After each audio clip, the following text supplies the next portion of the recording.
Hi, and welcome back to the last episode in our beginner series for TinkerCAD skills. Today we're going to look at how to save your work on TinkerCAD and how to export your TinkerCAD files ready to be 3D printed.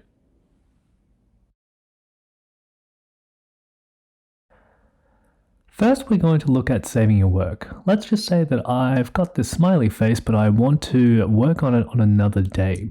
The first thing that you'll want to do is go up here, and TinkerCAD usually gives you a random name. Click on this, change it to whatever you like to call your file,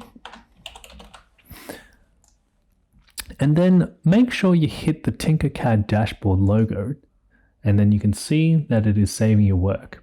Sometimes when you close the window without doing that, you can potentially lose all your work. So make sure that you hit that dash.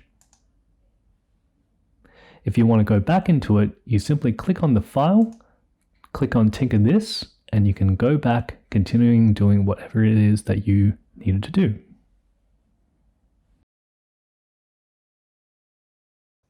So you're happy with your TinkerCAD file and you are ready to print it on a 3D printer.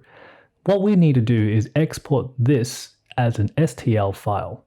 To do this, all you have to do is go to the top right hand to see export, click on that, and then click on STL. Make sure that you've got everything in the design, and then go ahead, click STL. And if you are using Google Chrome, you will see that you've got the STL file downloaded here. Open this up. Click Show in Folder, and you should be able to see it in the Download folder, which is where I have it in mine. So this is the STL file that you'll need to use to do the next steps, which we won't cover in this video.